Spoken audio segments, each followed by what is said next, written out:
오늘 오전 서울 광진구에서 마을버스가 중앙선을 넘어 역주행하는 사고가 났습니다. 트럭과 택시, 다른 승용차까지 잇따라 들이받으면서 3명이 다쳐 병원으로 옮겨졌습니다. 이 밖에 주말 사건 사고 하정현 기자입니다. 6차선 도로 한복판에 마을버스와 트럭, 택시가 뒤엉켜 있습니다. 오늘 오전 11시 50분쯤 서울 광진경찰서 앞 도로에서 잠실대교 방면으로 가던 마을버스가 갑자기 중앙선을 넘어 역주행했습니다. 버스는 반대편에서 신호를 기다리던 1톤 트럭을 들이받고 곧이어 트럭 뒤에 있던 택시 2대와 승용차도 잇따라 추돌했습니다.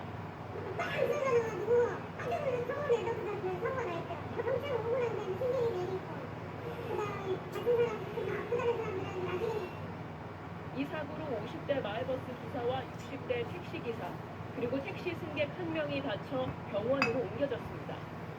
당시 버스엔 15명이 타고 있었지만 다친 사람은 없었습니다. 경찰은 당시 마을버스 기사가 진통제를 먹었다는 진술을 토대로 졸음운전 가능성에 무게를 두고 있습니다. 어제 오후 3시 45분쯤 서울 강서구 등촌동의 한 아파트에서 60대 여성 A씨가 숨진 채 발견됐습니다. 기초생활연금을 받으며 혼자 살던 A씨에게 연락이 닿지 않는다며 사회복지사가 119에 직접 신고했습니다. 경찰은 부검 결과 등을 토대로 타살 가능성이 높다고 보고 A씨 주변 인물 등을 대상으로 수사를 벌이고 있습니다. 전국이 매우 건조한 가운데 곳곳에서 산불이 잇따랐습니다. 오늘 오전 11시쯤엔 전라북도 순창군 풍산면의 한 야산에서 불이 났는데 묘지에서 향을 피우다 불씨가 튀면서 불이 번진 걸로 파악됐습니다. 비슷한 시각 충청북도 영동군 학산면에서도 산불이 나 1시간 50분 만에 진압됐습니다. 불을 끄려던 80대 마을 주민이 손과 얼굴에 화상을 입고 병원으로 옮겨졌습니다. SBS 하정윤입니다. 네, 안녕하십니까. 김현우입니다. 더 많은 뉴스와 라이브 이벤트를 보고 싶으시면 화면 오른쪽을 눌러서 구독해 보시길 바라겠습니다. 또 저희 SBS 앱을 다운로드 하시면 속보 알림도 받아보실 수 있습니다. 항상 저희 SBS 뉴스를 시청해 주셔서 대단히 고맙습니다.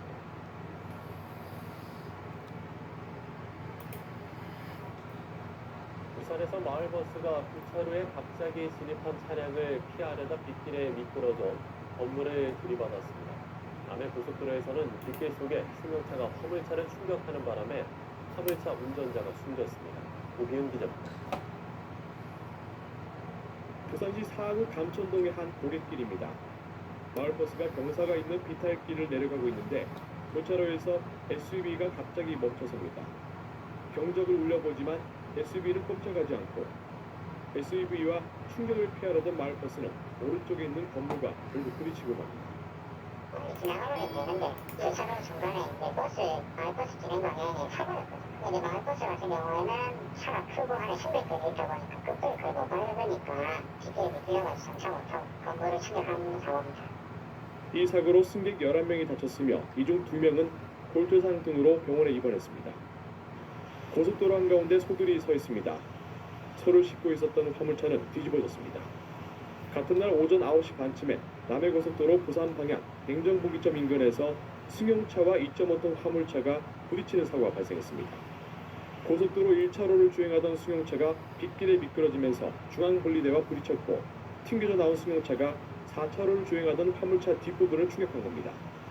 이 사고로 소를 수송하던 60대 화물차 운전자가 숨졌습니다. 경찰은 CCTV를 분석하는 한편 목격자 등을 상대로 정확한 사고 경위를 파악하고 있습니다. 연합뉴스 TV 고효입니다.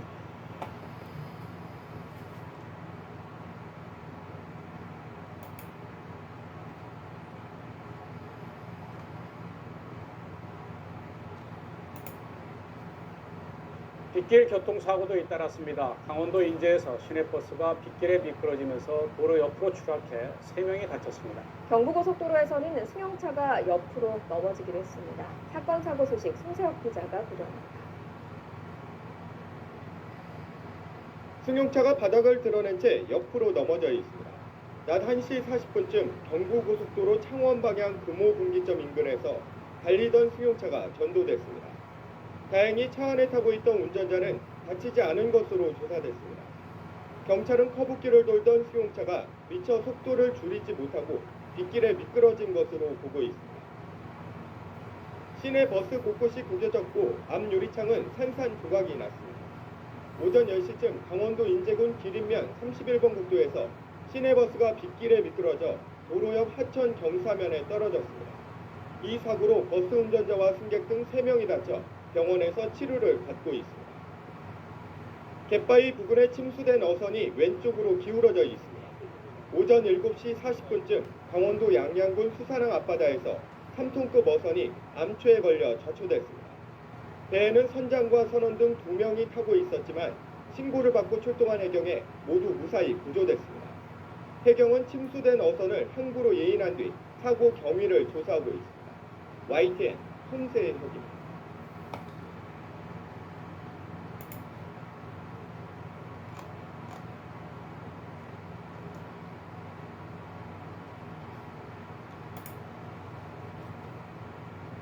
교차로에서 차량이 우회전할 때 보행자 사고가 자주 일어나면서 오는 7월부터는 개정된 도로교통법이 시행되는데 어제 또 이런 사고가 나 길 건너던 초등학생이 숨졌습니다.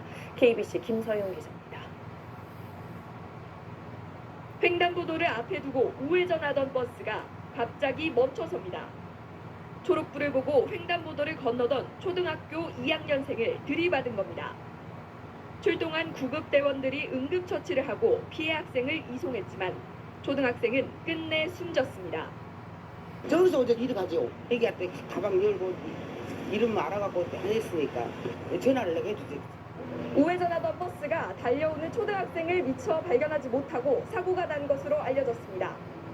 지난 3년 동안 우회전 교통사고로 보행자가 부상을 당한 건수 13,362건 가운데 65%가 횡단보도에서 발생한 사고였습니다. 지난 1월 횡단보도 앞에서 차량이 반드시 일시 정지하도록 개정된 도로교통법이 오는 7월 시행을 앞둔 상태여서 이번 사고가 더욱 안타까움을 더하고 있습니다.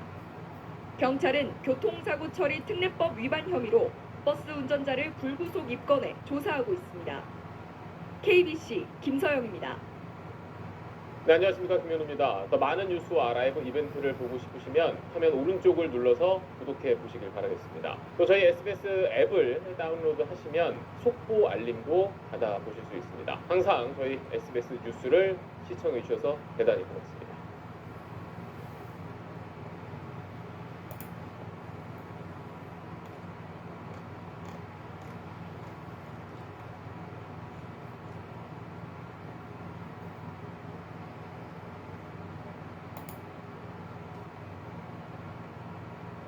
네, 오늘 첫 소식은 날마다 황당한 일이 벌어지고 있는 이 제주 시내 한 교차로의 교통사고를 부르는 신호등 얘기로 시작하겠습니다. 이 교차로에선 좌회전을 하는 차량들이 신호등에 부딪히는 사고가 잇따르고 있는데요.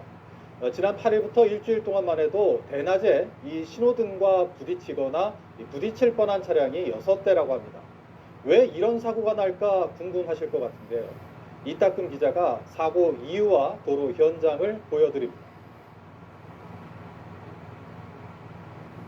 좌회전하던 택시 한 대가 신호등에 부딪힙니다.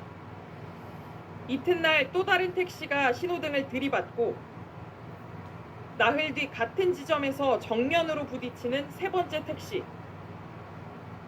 신호등 앞에서 가까스로 멈춰서는 차들이 있는가 하면 관광버스가 충돌해 사이드미러가 날아가기도 합니다. 귀신시인 것처럼 왜 그 신호등을 못 봤는지 나는 안 보였어요. 안 보였어. 좌회전 딱 꺾는다고 꺾는데 그게 뭐가 쿵 하길래 나는 다른 차가 와서 봤던 줄 알았어. 진짜로. 취재진이 CCTV를 확인한 지난 8일부터 일주일 동안 대낮에 이 신호등과 부딪히거나 부딪힐 뻔한 차량만 6대. 하루에 한 번꼴로 사고가 났다는 건데 신호등은 차량들이 부딪혀 상처 투성이고 주변에는 깨진 유리 조각들이 흩어져 있습니다. 부터 제가 이 길을 저는 이제 오랫동안 다니니까요. 그래서 얼마 전에도 15인승 콤비가 부딪혀가지고 이 주변 상인들이 막 놀래가지고 튀쳐나오는 그런 광경을 봤었습니다. 교차로에서 자동차를 직접 운전해봤습니다. 멀리서는 보이던 신호등이 교차로 가까이 다가가면 운전자의 시야에서 사라지고 좌회전을 하려면 핸들도 급하게 틀어야 합니다. 보시는 것처럼 신호등이 도로 가운데에 있어 회전하는 차량의 회전 반경이 좁아지는 겁니다. 신호를 받았을 경우 좌회전했을 때 거기에 부두 쪽으로 좌회전하기가 아주 매우 힘듭니다. 지난 2016년 제주도가 이곳에 탐라문화광장을 조성하면서 원형 로터리를 없애고 도로 한복판에 신호등을 세우는 바람에 좌회전을 하려면 급하게 핸들을 틀어야 하는 기형적인 도로 구조가 된 겁니다. 신호등 충격 사고가 빈번히 발생함에 따라서 경찰청 주관으로 해서 유관기관 합동 점검 회의를 했습니다. 그리고 그 회의 결과 이제 신호등 이설하고 회전 반경 개선이 필요하다는 의견들이 나와서 자치경찰단은 올해 안에 신호등 위치를 광장 안쪽으로 옮기겠다고 밝혔지만 기형적인 도로 구조는 근본적으로 바꿀 수 없어 교통사고 위험은 여전히 남게 됐습니다. MBC 뉴스 이따금입니다.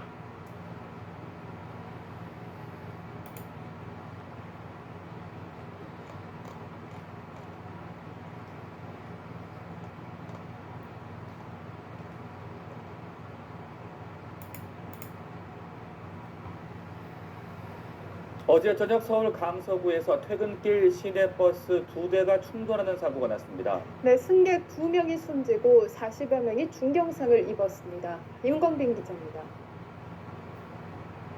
횡단보도 앞에 멈춰선 시내버스 앞부분이 산산조각 났습니다.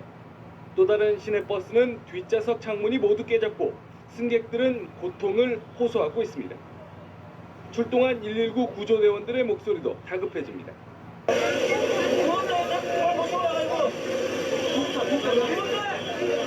어제 저녁 6시 40분쯤 서울 강서구 공항중학교 앞 삼거리에서 김포공항 방면으로 가던 시내버스 60-3번 버스가 좌회전을 하던 22번 버스 뒷부분을 들이받았습니다. 이 사고로 22번 버스에 타고 있던 19살 여성 배모 씨 등 승객 2명이 숨지고 21살 이모 씨 등 41명이 중경상을 입었습니다. 사고 직후 사망자와 부상자들은 이대 목동병원 등 인근 11개 병원으로 분산 이송됐습니다. 경찰과 소방당국은 60-3번 버스가 신호를 위반하고 직진을 하다가 사고가 난 것으로 보고 정확한 사고 원인을 조사하고 있습니다. 편도 4차선 도로가 아수라장으로 변했습니다. 오늘 새벽 3시 10분쯤 서울 양천구 신월동 경인고속도로 서울 방향에서 승용차와 대형 탑차, 버스와 화물트럭 등이 사중 추돌하는 사고가 났습니다. 이 사고로 40살 하모 씨 등 3명이 다쳐 병원으로 옮겨졌습니다. 앞서 새벽 2시 10분쯤 부산 해운대구 석대동의 한 화원에서는 불이 났습니다. 이 불로 비닐하우스 50제곱미터와 사무기기 꽃등이 탔지만 주인이 퇴근하고 비어있어 인명피해는 없었습니다. 경찰과 소방당국은 정확한 화재 원인을 조사하고 있습니다. 연합뉴스TV 임광빈입니다.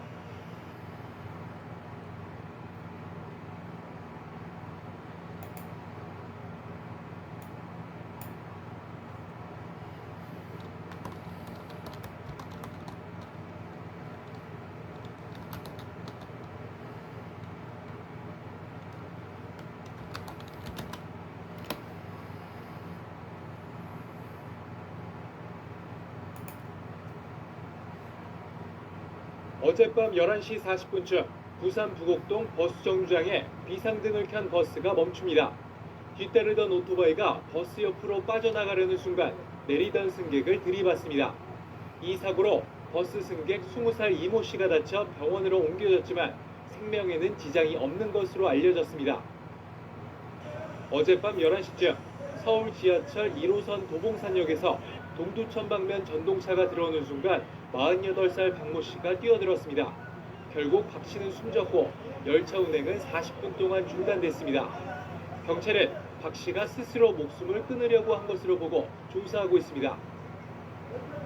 이보다 앞선 어제 오후 6시 45분쯤 전북 전주시 효자동의 한 정류장에 멈춘 버스에서 불이 났습니다.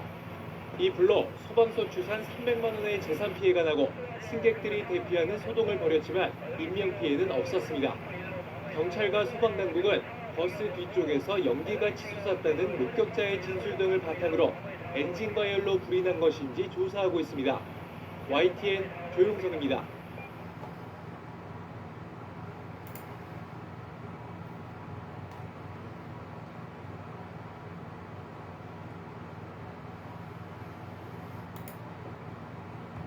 어제 오후 10시쯤 서울 지하철 1호선 외대암역에서 60대 남성이 투신하는 사고가 있었습니다. 이 남성은 다행히 머리에 가벼운 부상만 입었습니다. 또 대전에서는 승용차 2대가 충돌해 차량이 전복되는 사고가 발생했습니다. 밤사이 사건 사고 소식을 박상률 기자가 보도합니다. 한 남성이 지하철 선로에 쓰러져 있습니다. 긴급히 출동한 구조대원들이 남성을 끌어내 들것에 실어 호송합니다. 어젯밤 10시쯤 서울 지하철 1호선 외대암역에서 66살 임모 씨가 선로에 투신하는 소동이 벌어졌습니다. 임 씨는 진입하던 열차에 머리를 부딪혔지만 가벼운 경상이 그쳤고 출동한 구조대원들에 의해 15분 만에 구조됐습니다.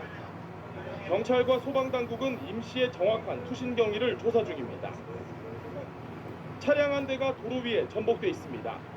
어젯밤 11시 45분쯤 대전 유성구에서 승용차 2대가 충돌하는 사고가 발생했습니다.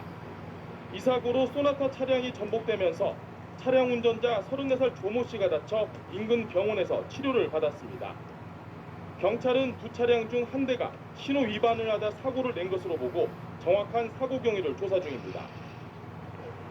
어젯밤 9시 20분쯤 전북 완주군 화산면에 있는 양계장에서 불이 나 1시간여 만에 꺼졌습니다. 이 불로 4,620제곱미터 규모의 양계장 4개 동이 모두 탔으며 병아리 8만 4천여 마리가 폐사했습니다. 경찰과 소방당국은 정확한 화재 원인을 조사 중입니다. 연합뉴스TV 박상률입니다.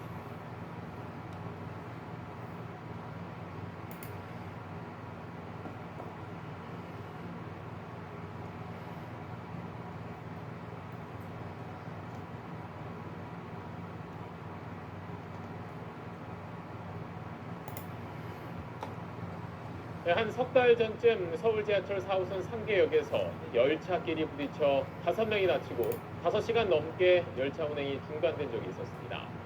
조사를 해봤더니 사고를 낸 열차 기관사가 당시 운전석 앞 창문을 가리고 앞도 제대로 보지 않고 운행했던 걸로 드러났습니다. 왜 그랬던 건지 임태우 기자가 단독 취재했습니다. 지난 6월 상계역에서 차량 기지로 이동하던 빈 열차가 80여 명을 태운 다른 열차의 뒤를 들이받았습니다. 객차가 찌그러지고 들이받친 열차 3량이 탈선할 정도로 충격이 컸습니다. 석 달간의 서울시 감사 결과 뒤에서 들이받은 열차 기관사의 과실 정황이 속속 드러났습니다. 파악된 사고 원인은 크게 2가지입니다. 열차가 상계역에 접근하기 전 멈춰섰다가 자동 운행 모드로 전환되는 이상 현상을 보였지만 해당 기관사는 관제센터에 알리지 않고 계속 운행했습니다. 또 부딪히기 직전까지 전방을 제대로 살피지 않은 것으로 조사됐습니다. 심지어 운전석 앞창문을 차량막으로 가리기까지 했는데 반대 차선에서 오는 다른 기관사 동료들을 보기 싫어서 그랬다고 진술한 것으로 확인됐습니다.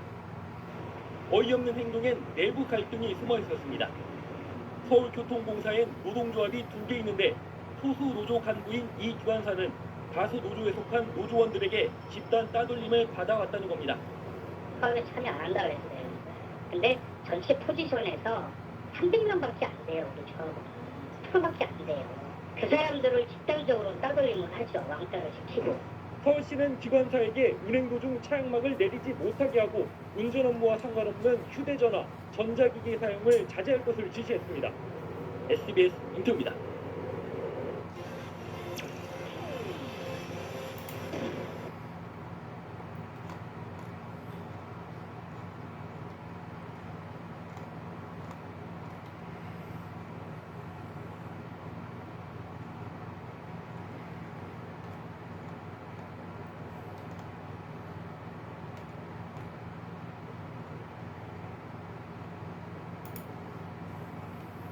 부산도시철도 열차가 새벽 시간에 장비를 교체하고 시범 운행하던 중에 탈선하는 사고가 났습니다. 출근 시간대가 다 지나갈 무렵에 복구 작업이 완료되면서 시민들이 큰 불편을 겪었는데 국토교통부가 경위 조사에 들어갔습니다. 차산훈 기자입니다.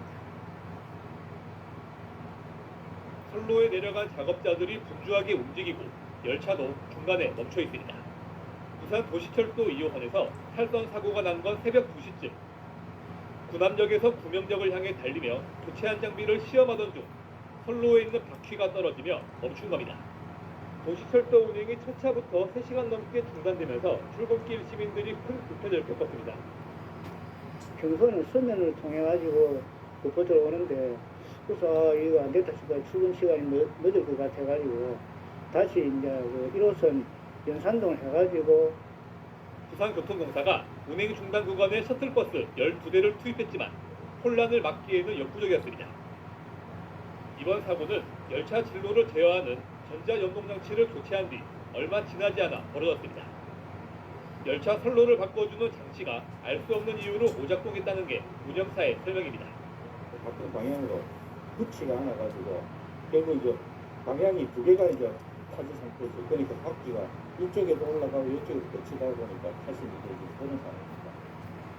운영사는 새로 교체한 부품에 문제가 있거나 사람이 조작을 잘못한 건 아닌 것으로 보인다며 사고를 수습한 뒤 열차 운행을 곧바로 재개했습니다. 국토부 항공철도 사고조사위원회가 조사에 착수한 가운데 부산 도시철도의 고장 사고가 지나치게 자주 벌어지고 있다는 비판이 나오고 있습니다. 최근 5년 사이에만 130건에 달하는데 전동차와 관련한 문제가 절반 이상을 차지합니다. YTN 차상훈입니다.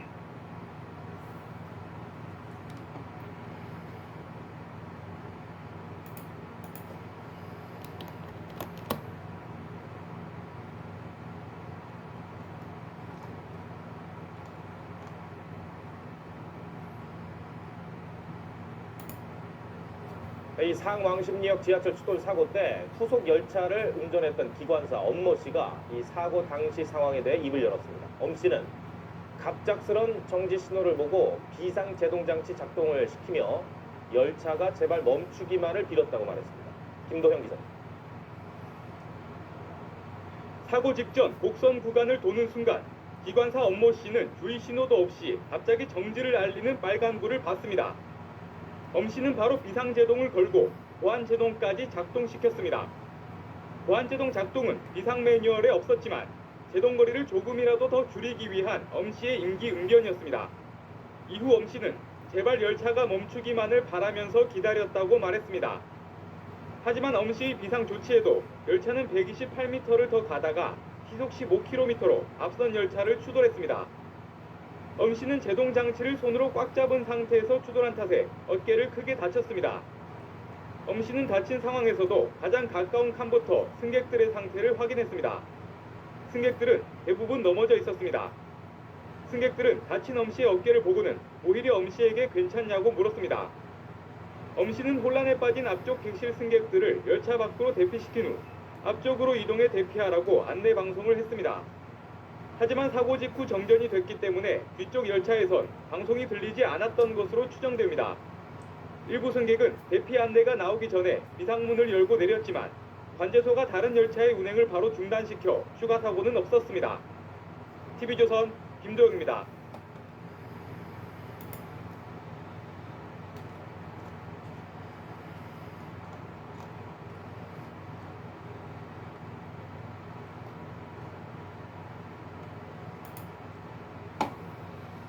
부산의 한 버스 정류장에 내리던 승객을 질주하던 오토바이가 뒤에서 달려와 들이받았습니다.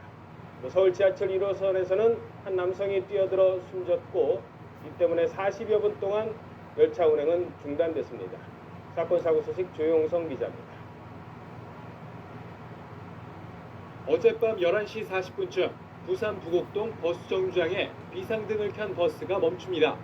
뒤따르던 오토바이가 버스 옆으로 빠져나가려는 순간 내리던 승객을 들이받습니다. 이 사고로 버스 승객 20살 이모 씨가 다쳐 병원으로 옮겨졌지만 생명에는 지장이 없는 것으로 알려졌습니다. 어젯밤 11시쯤 서울 지하철 1호선 도봉산역에서 동두천 방면 전동차가 들어오는 순간 48살 박모 씨가 뛰어들었습니다. 결국 박 씨는 숨졌고 열차 운행은 40분 동안 중단됐습니다. 경찰은 박 씨가 스스로 목숨을 끊으려고 한 것으로 보고 조사하고 있습니다. 이보다 앞선 어제 오후 6시 45분쯤 전북 전주시 효자동의 한 정류장에 멈춘 버스에서 불이 났습니다. 이 불로 소방서 추산 300만 원의 재산 피해가 나고 승객들이 대피하는 소동을 벌였지만 인명 피해는 없었습니다. 경찰과 소방당국은 버스 뒤쪽에서 연기가 치솟았다는 목격자의 진술 등을 바탕으로 엔진 과열로 불이 난 것인지 조사하고 있습니다. YTN 조용성입니다.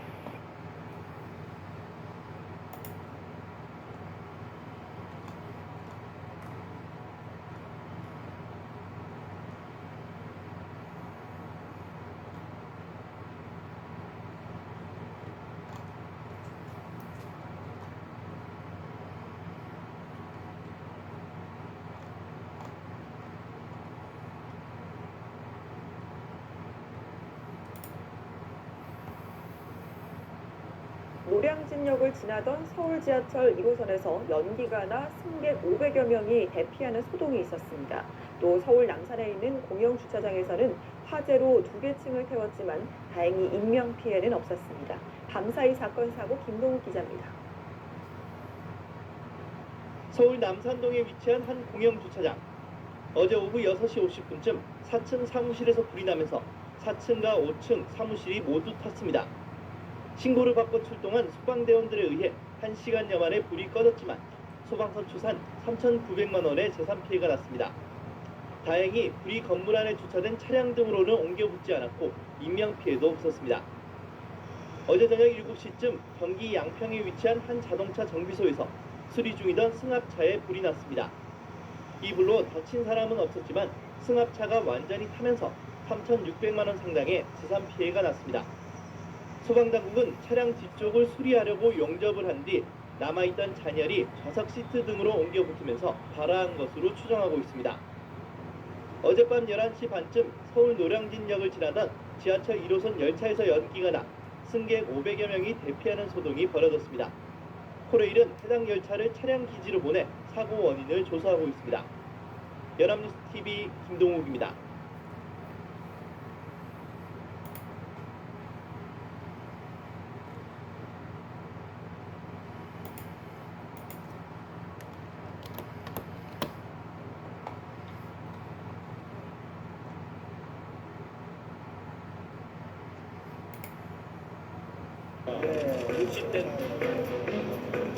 네, 지금 이곳이 사고 차량이 있는 곳입니다. 지금 보시는 이 열차가 바로 사고 차량인데요. 네, 지금 이렇게 보시면요, 바닥에도 화재 흔적을 확실히 보실 수가 있고요. 양쪽 의자도 지금 보이시죠? 새까맣게 탄 것을 확인하실 수가 있습니다. 새까맣게 타서 당시 화재의 심각성을 보여주는 흔적들. 범인이 배낭을 여기다 놓고 여기서 방화를 시작했습니다. 엄청 큰 사고로 아주 대단한 사고로 발전될 수 있었던 겁니다. 알고 봤더니 신나가 한 통만 아니고 신나가 7, 8통, 9통 정도의 그 사람이 배낭에다 넣고 있었다고 전해집니다. 그렇습니다. 사고 직후 범인은 잡혔지만 그가 남긴 가방에는 자칫 대형 사고로 번질 수 있는 발화물질이 그득했는데요. 사회에 대한 불만으로 지하철에 불을 지르게 됐다는 피해자. 마치 지난 2003년 340명의 사상자를 낸 대구 지하철 참사와 매우 유사하죠. 그런데 이번엔 단 한 명의 사상자도 발생하지 않았는데요. 이유가 뭘까요? 비상통화, 여기 지금 비상통화로 보이시죠? 이쪽이 아니라 저쪽에 있는 비상통화로 이제 객실에 불이 났다라고 승무원과 통화를 이루어지고 기관사 쪽 그 출구를 통해서 그 안전문 개방을 해서 그쪽으로 탈출을 시키고 소화기를 들고 쫓아와서 현장을 이제 진압을 합니다. 그렇다면 올바른 사고 대처법은 무엇일까요? 승객이 객실에서 위급한 상황이 발생이 되면 꼭 비상통화 장치를 통해서 승무원에게 이 상황을 알리는 것이 가장 중요합니다. 위급한 상황에는 비상탈출을 감행해야 하는데요. 이때도 올바른 대처법이 있다는 사실 알고 계십니까? 2차 사고를 방지하는 방법은 바로 곡선으로 이렇게 돼 있지 않습니까? 상하행선으로. 그래서 선로를 봐서 선로 음목적으로 이렇게 대피를 해가지고 있어야 된다. 대처 방법에 대해 더 자세히 알기 위해 전문가를 찾았습니다. 지난 월요일 30명의 사상자를 낸 고양터미널 화재 사고는요. 일반적인 상식이 얼마나 위험한지 경각심을 일깨웠죠. 많이 알려진 젖은 수건으로 코와 입을 막고 낮은 자세로 해서 피난을 한다든지 이런 부분들이 이제 대부분인데 사실은 그런 경우도 연기가 충분히 많이 쌓여있는 상태는 사실상 불가능하거든요. 화재에 따라 일반적으로 하는 행동이 문제가 되는 곳엔 고층 건물도 예외는 아닙니다. 흔히 아랫집 화재 시 테라스로 대피하는데요. 벽을 타고 올라온 유독가스에 질식할 수 있다는 것. 단 1, 2분만 해도 목숨이 위협받는 상황. 어떻게 대처해야 하나요? 다른 층으로 피난을 하거나 이동을 할 때는 특별 피난 계단이나 피난 계단을 이용해서 이럴 때는 수직적으로 이동하는 게 가장 안전한 어떤 피난 방법입니다. 먼저 문의 온도를 감지해 바깥 상황을 파악한 후 아직 불이 올라오지 않았다 판단되면 재빨리 고층에 설치된 특별 비상계단으로 대피합니다. 이곳이 대피 장소로 적합한 이유, 바로 이 자동차 압 조절기에 있는데요. 이곳에서 이 전실을 부업으로 만들어서 불이 나더라도 이쪽 안으로 연기가 유입되지 않도록 한다고 합니다. 네. 마지막으로 비상계단으로 대피해 화재와 최대한 멀어진 후 구조를 기다리면 끝입니다. 이때 재빨리 대피하려고 엘리베이터에 타면 더 큰 사고를 불러일으킬 수 있어 절대 탑승 금지입니다. 생사를 가르는 1초의 선택보다 더 중요한 건 사고가 일어나지 않도록 철저히 조심해야 한다는 사실 잊지 마세요. 예. 네.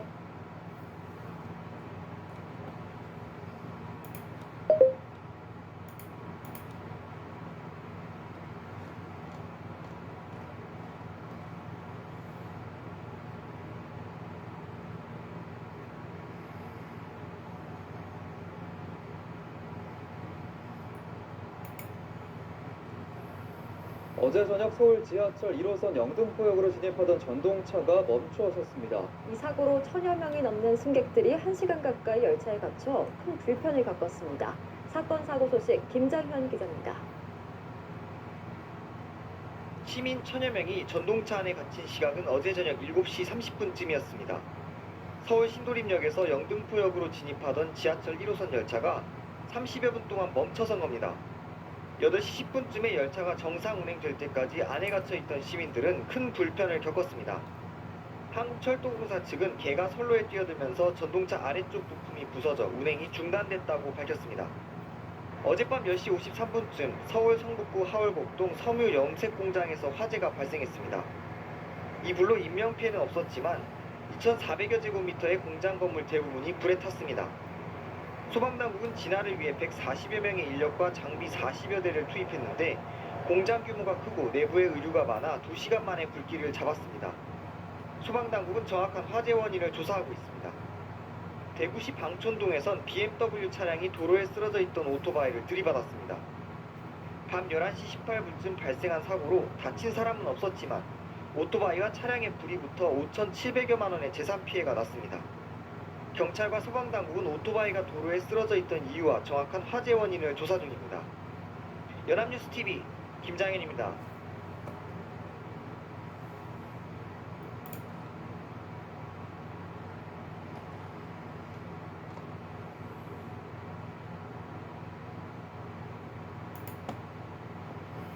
밤사이 서울에 기습폭우가 쏟아지면서 지하철역이 침수되는 등 피해가 속출했습니다. 빗길 교통사고도 잇따랐습니다. 전혜지 기자입니다. 지하철 역바닥이 온통 흙탕물로 가득합니다. 서울에 시간당 10mm의 기습폭우가 쏟아진 어젯밤 10시쯤 지하철 2호선 홍대 입구역으로 빗물이 유입되면서 많게는 5cm까지 대합실이 침수 피해를 입었습니다. 서울 메트로는 에스컬레이터 공사 현장을 통해 빗물이 흘러내렸다며 다만 전동차 운행엔 차질이 없었다고 설명했습니다. 오늘 비가 나가지고 좀 이렇게 이제 나온 거죠. 차들의 역할을 제대로 못한 거죠. 서울소방본부는 금천구 가산동을 비롯해 밤사이 서울에서만 주택 15곳이 침수 피해를 입었다고 밝혔습니다. 빗길 교통사고도 잇따랐습니다. 부산에선 밤 11시 반쯤 미끄러진 승합차가 중앙선을 넘어 마주오던 택시와 충돌해 3명이 다쳤고 새벽 3시쯤엔 1톤 화물차 2대가 부딪히며 운전자 등 3명이 병원으로 옮겨졌습니다. 서울 동작대교에선 46살 김모 씨가 혈중 알코올 농도 0.1% 이상의 만취 상태에서 운전하다 교각을 들이받아 차량에 불이 났고, 울산에선 50살 연모 씨가 음주운전을 하다 중앙 분리대를 들이받았지만 인명피해는 없었습니다. MBC 뉴스 전예지입니다.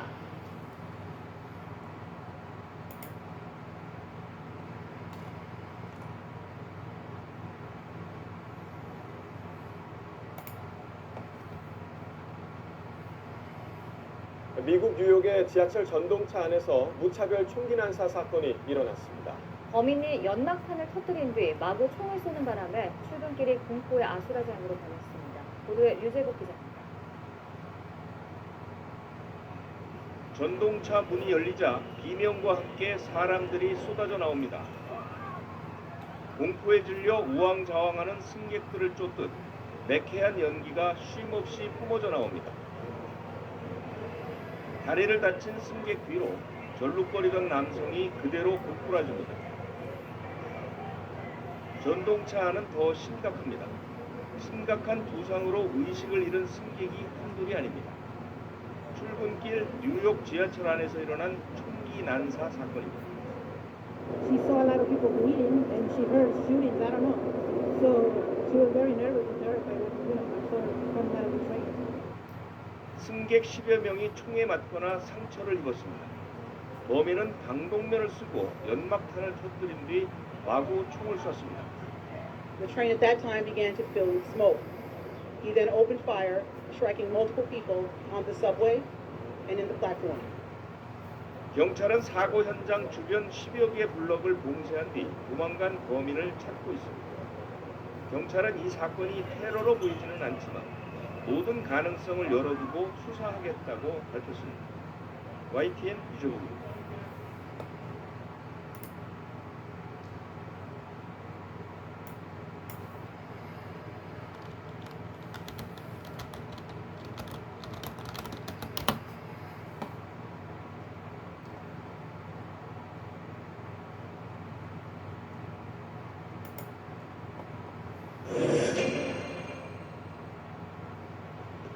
안녕하세요. 톡보는 정치의 강지영입니다. 대한민국 부대에서 또 안타까운 사망사고가 발생했습니다. 지난 19일 육군 22사단 제1병이 투시돼 스스로 목숨을 끊었습니다. 사망한 장병은 지난 4월부터 선임들의 폭언 폭행에 시달려온 것으로 알려졌습니다. 당시 제1병이 부대의 피해 사실을 보고했지만 배려병사로 지정됐을 뿐 어떤 조치도 이루어지지 않았다고 합니다. 고인이 다녔던 학교에선 어제 기자회견을 열고 가해자 엄벌과 군당국의 책임 있는 진상 규명을 촉구했습니다. 날들에 너는 힘들다고 양껏 말하지도 못하고 학교 생활하던 우리더러 힘들지 않냐며 살폈을 만큼 너는 우리에게 너무 좋은 친구였는데 우리는 너에게 너무 부끄러운 사람이네. 너의 죽음이 왜곡되지 않도록 진실을 밝히는 데 힘쓸게. 너 보내주는 방법을 잘 몰라서 이렇게라도 그렇게 보려고 해. 이날 기자회견에선 사건 이후 군 당국의 대처도 논란이 됐습니다. 군 인권센터가 공개한 군 현안 업무 점검회의 자료를 보면 진상 규명보다 여론 수습에 골몰한 정황이 담겨 있습니다. 이 육군 측은 곧바로 입장 자료를 내고 사실이 아니라며 부인하고 있습니다. 현안 점검회의는 매일 현안을 점검하는 정례적 성격일 뿐 회의 내용을 왜곡 해석하지 말라는 겁니다. 그러면서 신속한 대응을 강조한 것뿐이라고 해명을 하고 있습니다. 한편 누리꾼들 사이에선 사건이 발생한 22사단에 또 한 번 관심이 집중됐습니다. 유난히 사건 사고가 많았던 부대로 알려져 있기 때문입니다. 올해 1월 복귀하던 장병이 자살하는가 하면 지난 2014년엔 일명 임병장 사건으로 알려졌던 부대입니다. 같은 해 한 달 만에 부대 안 화장실에서 이등병이 자살하는 사건도 있었습니다. 더 거슬러 올라가면 2012년엔 북한군이 경계를 넘어오는 녹두 귀순 사건도 발생했습니다. 그렇다면 유난히 22사단에선 사건 사고가 많았는데요. 그 이유는 도대체 뭘까요? 일단 경계 범위가 넓고 인력이 부족해 스트레스가 많을 수밖에 없는 곳인 만큼 뭔가 근본적인 대책이 이미 나왔어야 한다는 지적이 있습니다. 군인권센터 얘기 들어보시죠. 조그만한 어떤 잘못에도 이제 스트레스와 질질이 높아질 수밖에 없는 네. 지점들이 있는 것이고요. 네. 그래서 향후에 이걸 좀 보완하자라고 계속 얘기를 했음에도 불구하고 육군이 이것을 이제 어떻게 보완하지 않고 있는 것도 가장 큰 문제점 중에 하나입니다. 사후의 문제 처리에도 사실상 육군이 과거 사건을 겪으면서도 전혀 반성하거나 교훈을 얻지 못하고 있는 것이 더 큰 문제점입니다. 온갖 사건 사고들이 일어날 때마다 군 당국은 병영 문화를 건강하게 바꾸겠다고 약속했습니다. 송영무 국방부 장관도 가고 싶고 안심할 수 있는 군대를 만들겠다며 6대 국방 개혁 과제로 병영 문화 개선을 들었습니다. 하지만 우리 병영 문화가 완전히 바뀌지 않는다면 안타까운 선택을 하는 장병들은 또 생길 수밖에 없습니다. 다시는 이런 가슴 아픈 일이 반복되지 않아야겠습니다.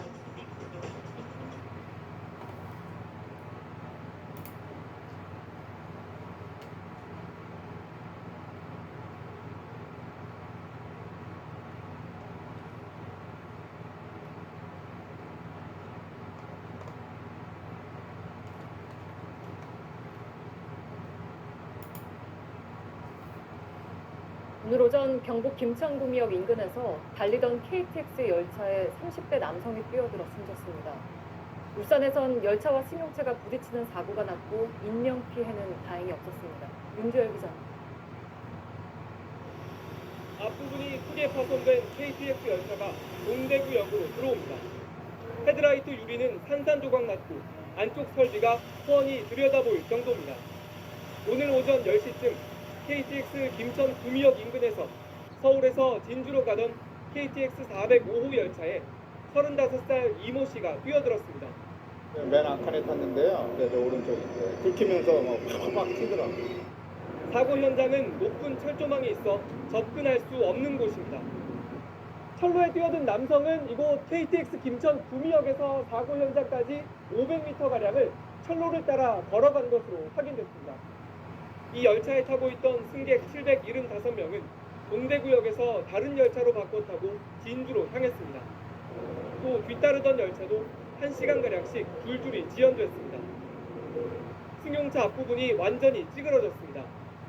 오후 3시 40분쯤엔 울산시 북구 송정 건널목에서 대구에서 부산으로 가던 무궁화호 열차가 승용차와 부딪혔습니다. 건널목에 들어선 이후 차단기가 내려오자 오도 가도 못한 승용차와 열차가 충돌한 겁니다. 다행히 승용차 운전자는 미리 빠져나왔고 열차에 탄 승객도 다친 사람은 없었습니다. JTBC 윤두열입니다.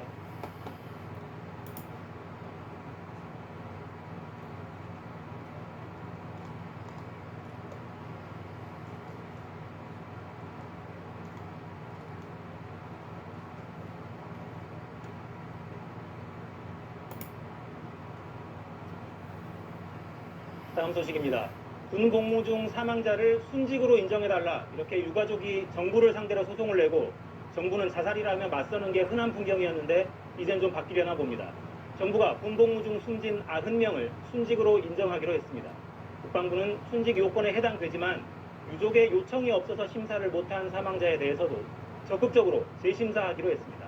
이철호 기자가 보도합니다. 국방부와 국민권익위는 군복무 중 사건 사고 등으로 숨진 90명을 순직으로 인정하기로 결정했습니다.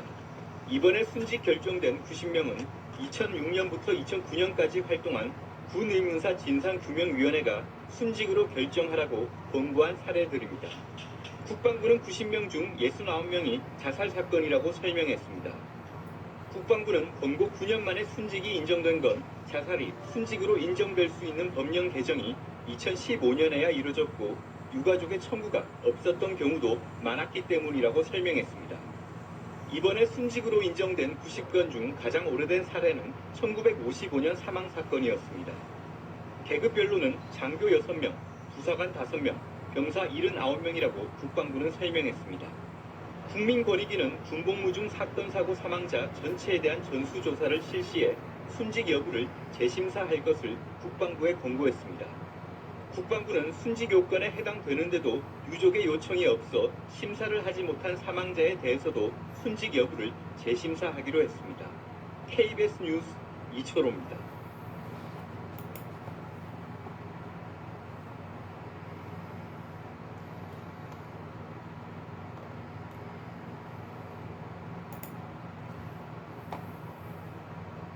세종시의 한 아파트에서 30대와 40대 자매와 초등생 자녀 2명이 숨진 채 발견됐습니다. 대전에서는 물놀이가 금지된 유원지에서 19살 남성이 물에 빠져 숨졌습니다. 휴일 사건 사고 군나영 기자가 정리했습니다. 아파트 상가 앞에 외부 출입을 막는 폴리스 라인이 쳐 있습니다. 오늘 새벽 세종시의 한 아파트 1층 상가 주변에서 30대 여성과 40대 여성이 숨진 채 발견됐습니다.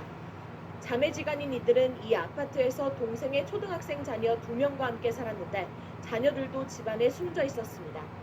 집에서 발견된 자매의 유서에는 다른 가족에 대한 내용이 적혀 있는 것으로 전해졌습니다. 경찰은 자매가 자녀들을 살해한 뒤 극단적인 선택을 한 것으로 보고 있는데 부검을 통해 자녀들의 정확한 사망 원인과 사건 경위 등을 조사할 계획입니다. 순환사고도 잇따랐습니다. 오늘 새벽 6시쯤 대전 흑석동의 한 유원지에서 19살 남성 등 또래 5명이 물에 빠졌습니다. 4명은 스스로 대피하거나 구조됐지만 1명은 2시간 뒤 숨진 채 발견됐습니다. 사고가 발생한 곳은 수심이 깊어 물놀이가 금지된 곳이었습니다. 잠도 안 자고 계속 놀았기 때문에 체력적으로도 아마 힘이 없었을 거고 애들이 음주를 했으면 더더욱 위험하다는 것도 인지하지 못할 수 있으니까. 비슷한 시각 인천 강화군에서도 밤낚시를 하던 50대 남성이 저수지에 빠져 구조됐지만 숨졌습니다. 강원 횡성군에서는 3층짜리 펜션에서 불이 나 3시간 만에 꺼졌습니다. 휴가철을 맞아 펜션에 묵고 있던 투숙객 5명이 연기를 흡입해 병원으로 옮겨졌고 14명이 긴급 대피했습니다. 또 진화 작업을 벌이던 소방관 2명도 부상을 입었습니다. MBC 뉴스 구나인입니다.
사건 사고 소식입니다. 어제 새벽 안산의 한 골판지 공장에서 40대 노동자가 기계에 끼어 숨졌습니다.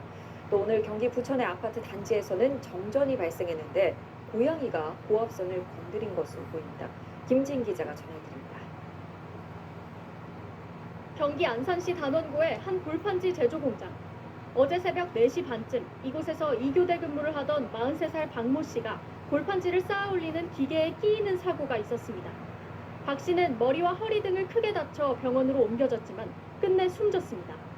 적재하는 과정에서 골판지가 그 기계에 끼어있는 거더라고요. 그 스톱을 시켰어야 되는데 빼려고 몸을 좀 집어넣다가 그제 밤 9시부터 야간 작업을 하던 박 씨는 이 회사에서 20년 넘게 일해온 것으로 알려졌습니다. 사고 당시 7명이 함께 일하고 있었는데 경찰은 안전수칙 준수 여부 등을 조사할 계획입니다. 창문이 뻥 뚫린 건물 안에서 불길이 타오르고 검은 연기가 하늘로 솟구칩니다.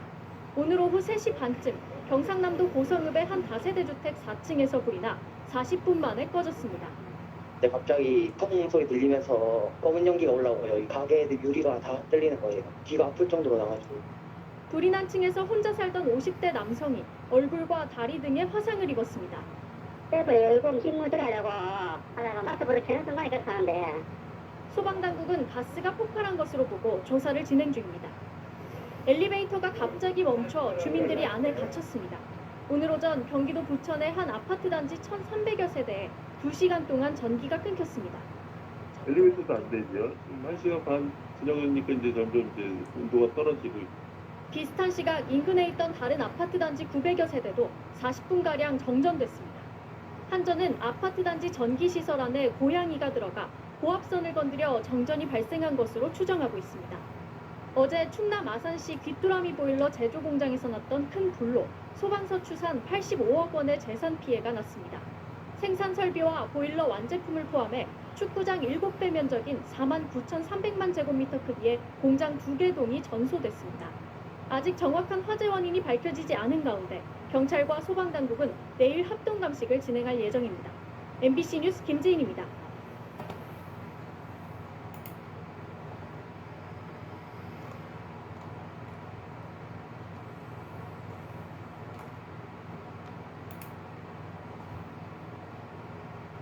다음 소식입니다.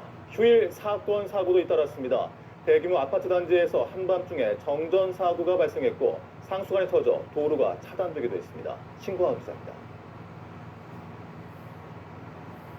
오늘 오전 2시 30분쯤 광주의 한 아파트 단지에서 변압기 고장으로 인한 정전 사고가 발생했습니다. 한밤중 보일러 가동이 멈추면서 1230가구에 달하는 아파트 주민들이 4시간 동안 추위에 떨어야 했습니다. 광주시 하남산단의 도로가 물바다로 변했습니다. 낡은 수도관이 파열되면서 발생한 사고로 도로에 균열이 발생하면서 차량 통행이 중단되고 있습니다. 오늘 오후 1시쯤 순천시 덕월동 철길 보수공사장에서 56살 이모 씨가 기관차에 치여 병원으로 옮겼지만 숨졌습니다. 오늘 오전 3시쯤 목포시 대양동 아패대교 인근 도로에서 승용차가 가드레일을 들이받으면서 한 명이 다쳤습니다. 광주 동부경찰서는 초등학교 동창생과 고교생 등을 흉기로 위협한 혐의로 소방공무원인 48살 A씨를 불구속 입건했습니다. 광주지법은 선거운동 기간이 아닌 상황에서 지지를 부탁한 혐의로 기소된 전남지역 조합장 선거 낙선자 A씨에게 선거의 공정성을 해칠 정도는 아니라는 이유로 1심보다 감형된 벌금 70만 원을 선고했습니다. 어제 발생한 무등산 지산유원지 리프트 탑승객 추락 사고는 정비 불량이 원인인 것으로 추정되고 있습니다. 경찰은 관리 책임자를 업무상 과실치상 등의 혐의로 입건할 방침입니다. MBC 뉴스 신광하입니다.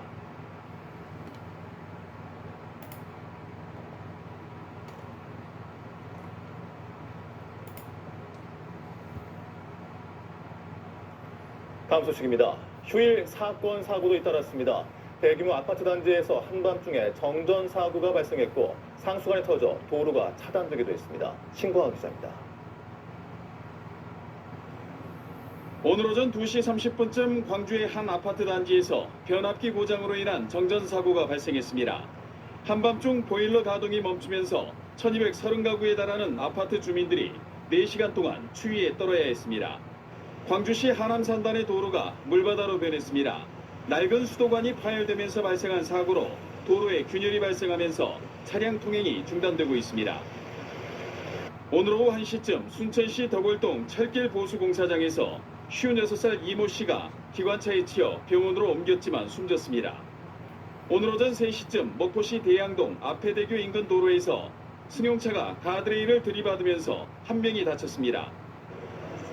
광주 동부경찰서는 초등학교 동창생과 고교생 등을 흉기로 위협한 혐의로 소방공무원인 48살 A씨를 불구속 입건했습니다.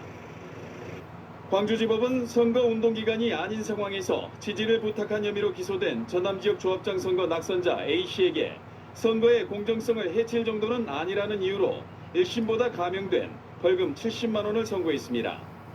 어제 발생한 무등산 지산유원지 리프트 탑승객 추락 사고는 정비 불량이 원인인 것으로 추정되고 있습니다. 경찰은 관리 책임자를 업무상 과실치상 등의 혐의로 입건할 방침입니다. MBC 뉴스 신광하입니다.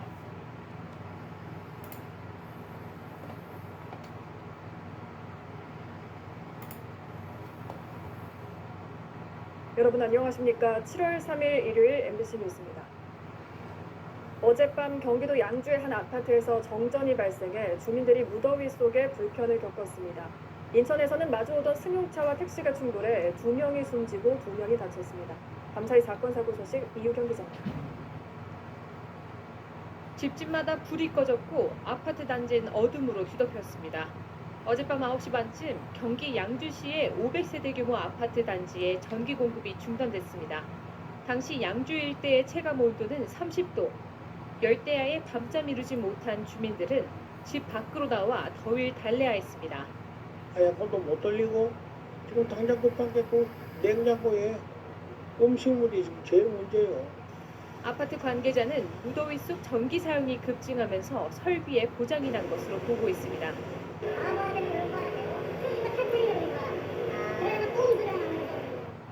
일부 세대는 3시간 반 만에 전기 공급이 재개됐지만 나머지 세대에선 부품 수급의 문제로 복구 작업에 어려움을 겪고 있습니다. 오늘 새벽 2시 반쯤 인천시 남동구 남동고가교에서 마주오던 승용차와 택시가 정면 충돌했습니다. 이 사고로 승용차에 탄 20대 운전자와 동승자가 숨지고 택시 운전자와 승객이 다쳐 병원으로 옮겨졌습니다. 경찰은 승용차가 중앙선을 넘어 역주행했다는 택시 운전자 진술 등을 토대로 정확한 사고 경위를 조사하고 있습니다. 어젯밤 11시쯤 서울 종로구 북악 스카이웨이에서 SUV 차량에 불이 나 소방서 추산 277만 원의 재산 피해가 발생했습니다. MBC 뉴스 유경입니다.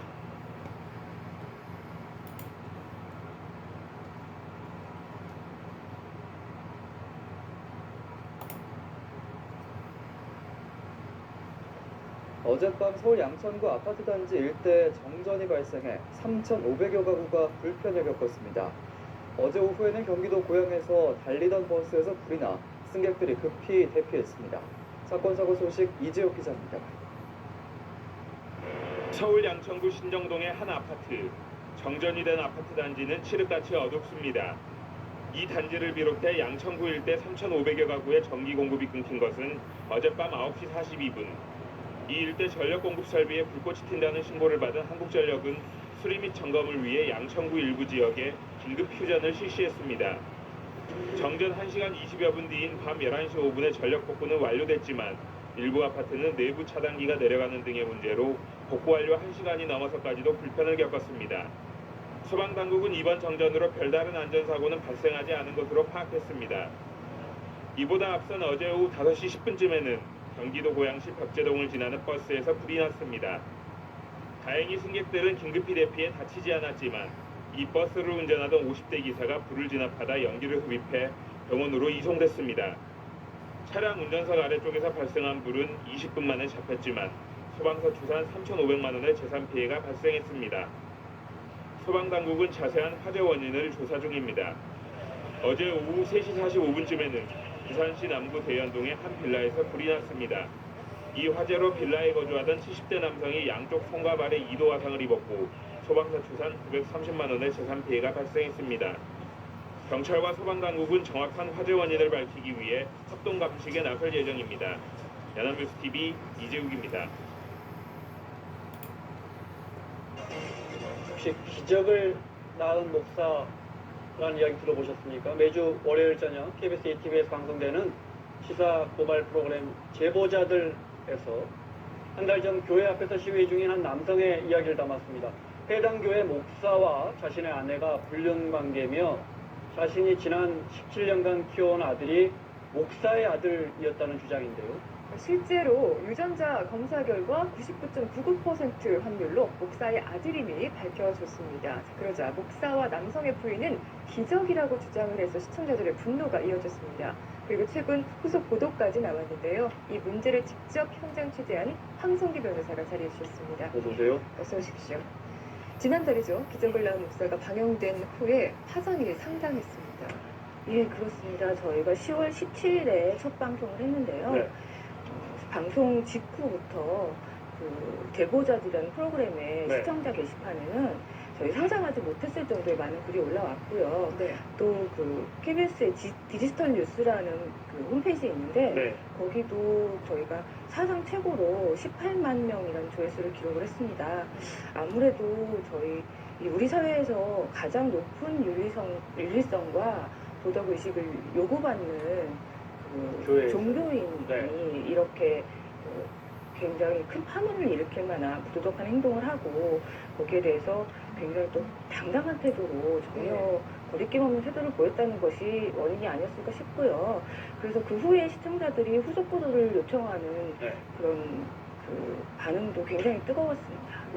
본격적으로 이 사건 이야기를 나눠보죠. 그러니까 처음에 이 사건을 취재하게 된 배경이 어떤 겁니까?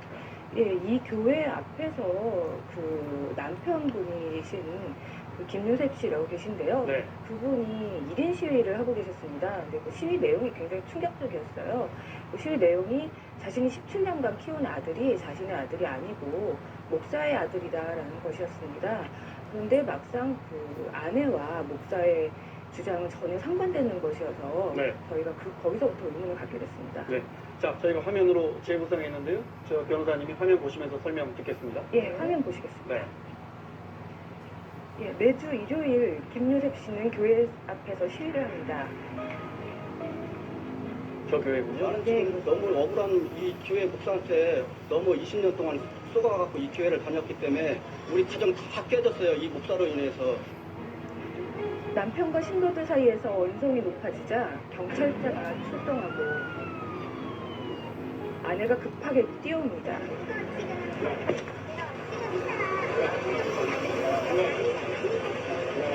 허위사실 유포에 대해서 명예훼손으로 고소하실 수 있다고. 남편이 아내의 불륜남으로 의심하고 있는 목사의 이야기로 들어갔는데요.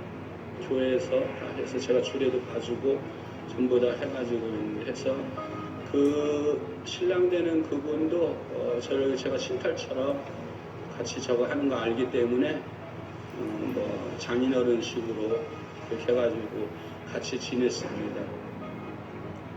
다 거짓말이라고 지금 아내분께서는 강하게 반발을 하고 있는 상황이고 또 워낙 교회 안에서 목사와 또 그 아내분께서 친밀하게 지내왔던 모양이죠. 친딸처럼 생각을 했다고 하니까 결정적으로 불륜이라는 증거가 있어야 했을 텐데요. 그 처음에 남편분께서 의심을 하게 되신 계기가 아무런 가정불화 같은 게 없었는데 목사의 아내가 사망을 하면서부터 갑자기 자신의 아내가 그 이혼을 요구하기 시작했다는 겁니다. 그런데 거기에 딱히 무슨 이혼을 요구할 만한 그런 사유가 전혀 없었기 때문에 남편분은 굉장히 당황을 하셨고 그때부터 아내의 마음을 돌리기 위해서 2년 동안 상당한 노력을 했는데요. 그런데도 아내분이 뚜렷한 이유 없이 계속 이혼을 해달라고 요구를 하니까 그때부터 의심을 하기 시작한 겁니다. 게다가 그 주변 사람들이 그 전부터 남편분한테 너만 나가면 집에 자꾸 목사가 온다 그런 이야기를 한 게 기억이 났고요. 또 아주 오래전 일인데 본인이 그 출근을 하고 나서 잃어버린 물건이 있어서 우연히 집에 다시 돌아왔다가 아내와 그 목사가 속옷바람으로 집안에 있는 장면을 목격을 하게 됩니다. 그때 이제 둘이서는 뭐라고 변명을 하면서 넘어갔기 때문에 크게 의심을 안 했는데 두고두고 그 장면이 떠올랐고 이제 아내의 이혼 요구와 그 주변에서 네 아들이 너를 안 닮았다, 목사를 닮은 것 같다라는 이야기를 하면서 결정적으로 의심을 하기 시작한 겁니다. 유전자 검사가요? 99.99%면은 결정적인 거 아닙니까? 예, 사실 법원에서 이 이혼 소송을 계속하던 중에 첫 번째로 이 목사와 아들의 유전자 검사를 해봤는데 99.99%가 나왔습니다. 그런데도 불구하고 이 목사도 그렇고 아내도 그렇고 전면적으로 부인을 하는 입장이었죠. 저희가 사실 그때도 굉장히 충격을 받았었는데요. 그래서 이제 다른 또 한 번의 저희가 검사를 시행하게 그때 99.9% 나왔을 때도 목사님은 인정하지 않고 내 아들이라는 걸 인정하지 않고 그때 어떤 내용으로 변명을 하시는지는 그때 프로그램에 나왔었는데요. 그럼 그 이어지는 상황을 계속해서 만나보겠습니다. 영상으로 보겠습니다. 첫 번째 유전자 검사에 대해서 목사에게 물어봤습니다. 99.9% 일치한다라는 그 부분에 대해서는 좀 어떻게 생각하시는지 입장을 좀 밝혀주셨으면 싶어요. 유전자 검사는 똑같이 둘이 해야 되잖아요. 근데 저는 혼자만 했고 그 아들은 없었어요. 유전자 검사를 자식하고 아빠가 하면 10개가, 만약에 10개가 있으면 10개가 맞아야 되면 7개만 맞아도 친자식으로 인정한대요. 그러니까 70% 프로테이즈가 70%, 80%, 90% 이렇게. 근데 99.9999는 거의 100%잖아요.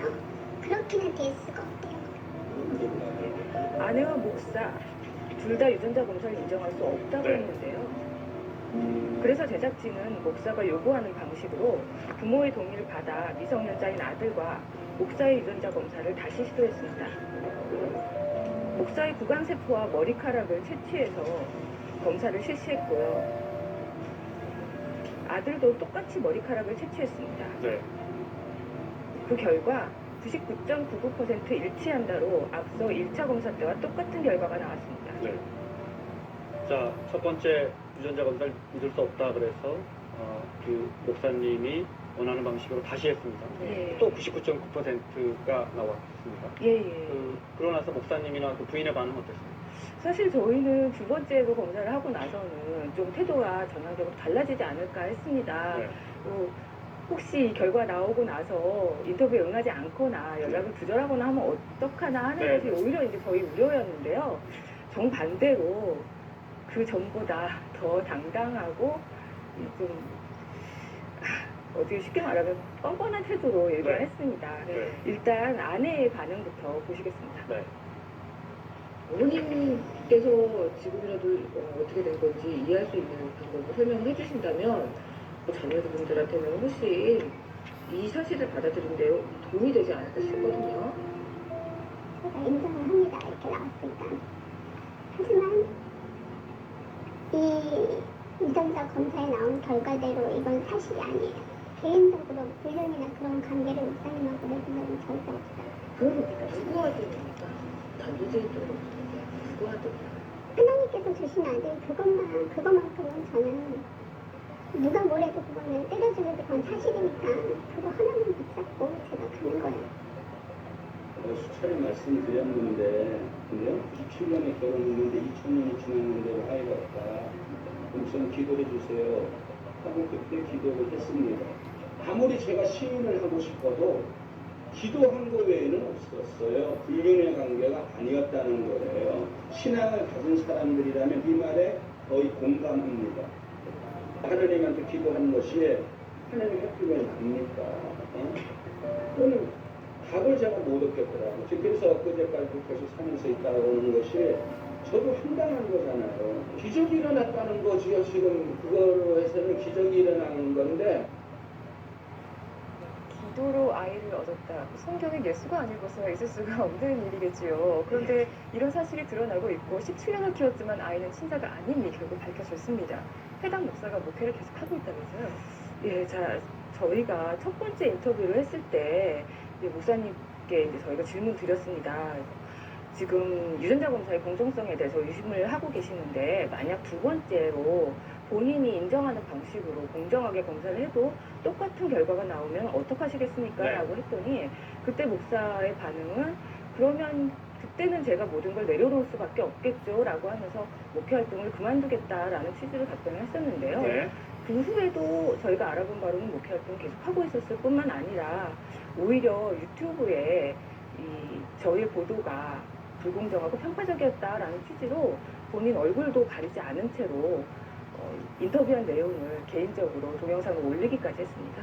제보자들을 통해서 이 사건이 방송이 된 후에 이제 교인들도 어느 정도 이 내용을 다 알게 되었겠군요. 역시 기적이라고 주장합니까? 교인들 반응 어떻습니까?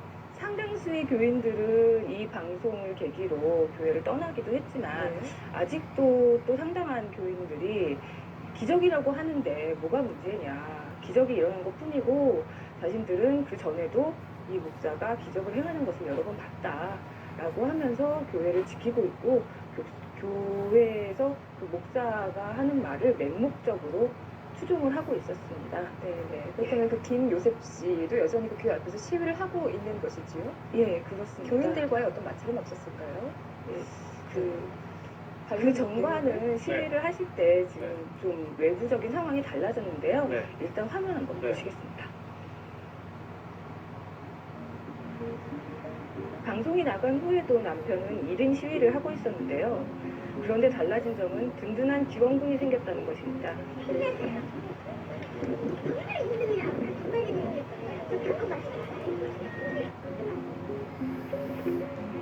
신도분들에게 차도 갖다 주시고.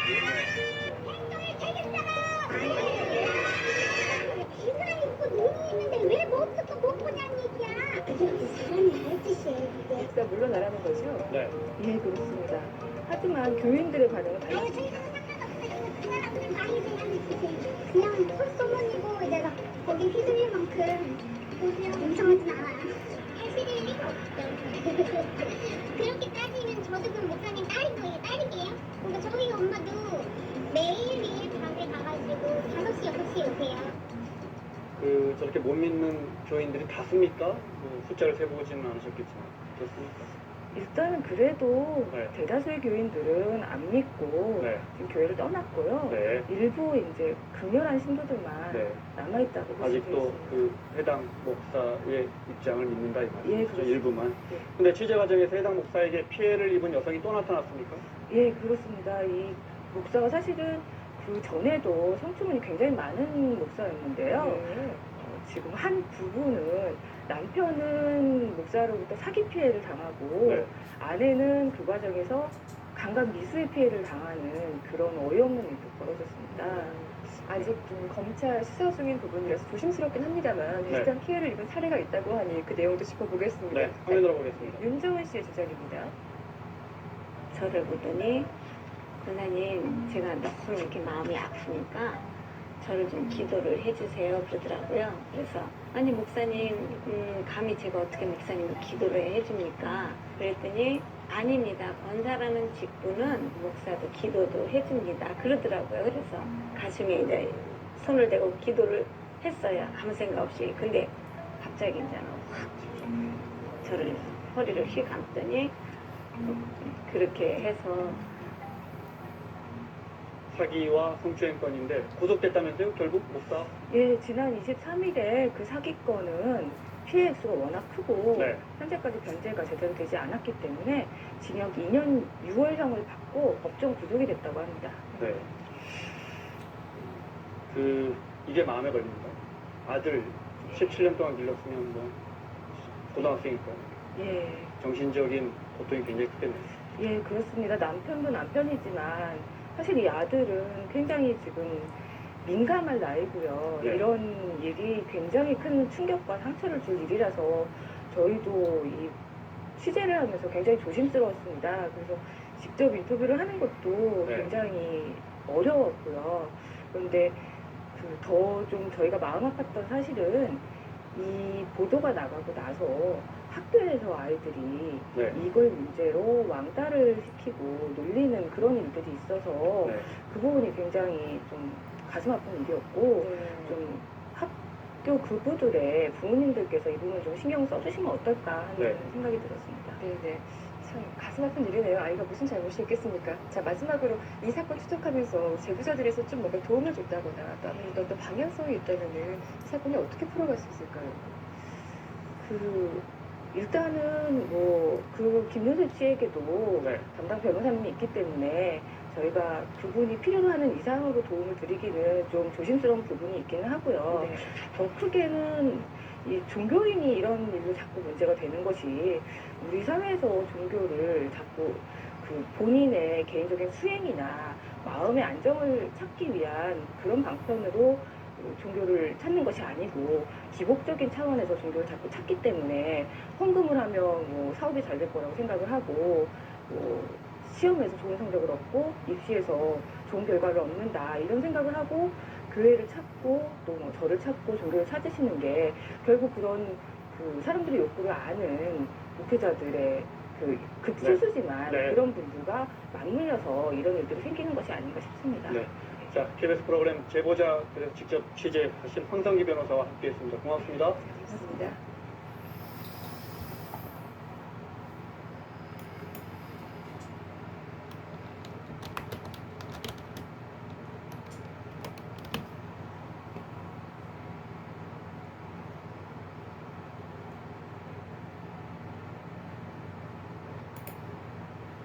연휴 기간 나들이 계획 세우신 분들 많으실 텐데요.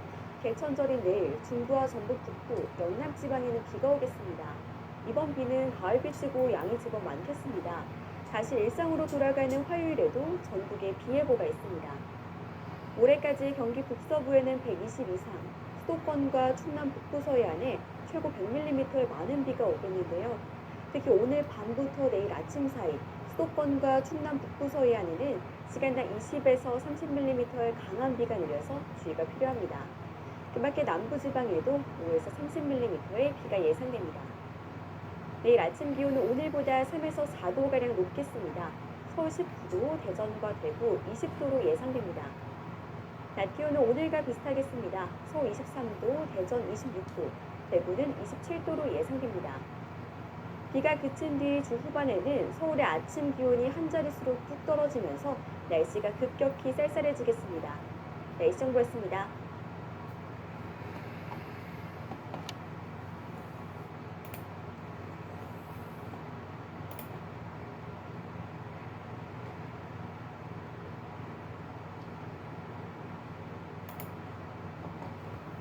개천절인 내일과 모레 전국 대부분 지역에 비 예보가 있습니다. 특히 오늘 밤부터 내일 아침 사이 수도권과 충남 북부 서해안에는 시간당 20에서 30mm의 강한 비가 내리겠는데요. 취약 시간대인 야간에 비가 집중되는 만큼 주의하시기 바랍니다. 이번 비는 중부지방에 집중되겠습니다. 모레까지 경기 북서부에 120 이상, 수도권과 충남 북부 서해안에 최고 100mm의 많은 비가 오겠습니다. 그 밖에 남부지방에는 5에서 30mm의 비가 예상됩니다. 비와 함께 바람도 강하게 불 것으로 보여 시설물 관리와 안전사고에 주의하시기 바랍니다. 내일 아침 기온은 오늘보다 3에서 4도가량 높겠습니다. 서울 19도, 대전과 대구 20도로 예상됩니다. 낮 기온은 오늘과 비슷하겠습니다. 서울 23도, 대전 26도로 예상됩니다. 비가 그친 뒤 주 후반에는 서울의 아침 기온이 한 자릿수로 뚝 떨어지면서 날씨가 급격히 쌀쌀해지겠습니다. 날씨 정보였습니다.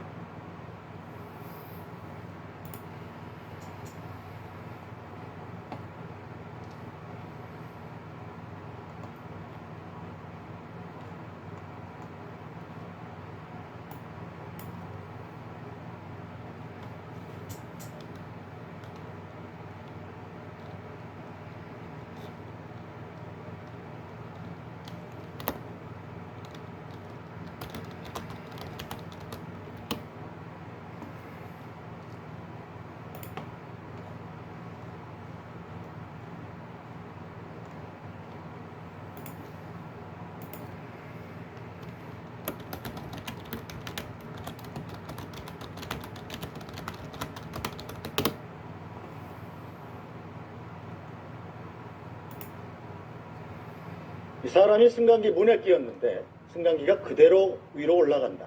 생각만 해도 끔찍하죠. 간단한 장비 하나만 달면 충분히 막을 수 있는 사고였습니다.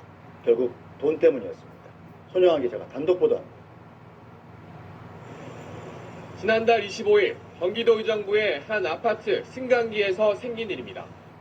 한 남자가 11층에 도착한 승강기에 올라타려는데 가만히 있어야 할 승강기가 그냥 위로 올라갑니다. 무릎 높이까지 올라온 승강기 턱에 남자가 걸려 엎어졌지만 승강기는 멈추지 않고 계속 올라갑니다.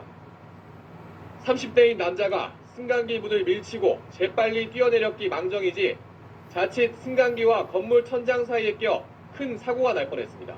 바닥에 떠서 다행이지만 애기나 만약에 노인분이 타셨으면 아마 추락사나 아마 위험하게 느껴지더라고요. 승강기는 문이 열린 채 계속 위로 올라갔습니다. 이렇게 문이 안 닫혔는데도 승강기가 출발하는 이른바 개문 출발 사고는 장비 하나만 달면 막을 수 있습니다. 승강장 문에 달린 센서가 승강기 맨 위 도르래 쪽에 있는 제동기에 신호를 줘서 문이 닫히지 않으면 출발 자체를 못하게 하는 겁니다. 지난 2000년에는 이 안전장비를 승강기마다 꼭 설치하도록 하는 법이 만들어졌습니다. 그런데 이번에 사고가 난 승강기는 1년 차이로 1999년에 설치돼 안전장비를 안 달아도 됐던 겁니다. 기계가 노후화가 되게 되면은 반드시 점검을 통해 가지고 노후화된 부품을 교체를 해서 유지 관리에 투자를 하는 것을 갖다가 매우 고려하고 있다고 하는 것이 현실입니다. 돈 드는 일이니 안 해도 되면 하지 말자고 할 게 아니라 안전을 위해서라면 쓸 돈은 쓰자는 쪽으로 의식이 바뀌어야 합니다. SBS 손형환입니다.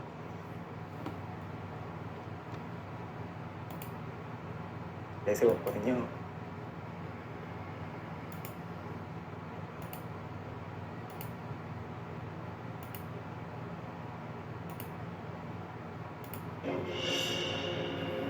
물질이 포함된 거품 소화약제가 별다른 제재 없이 산업 현장 곳곳에서 사용되고 있습니다. 체내에 축적될 경우 치명적인데도 주무부처인 환경부에서는 사용 현황조차 파악하지 못하고 있습니다.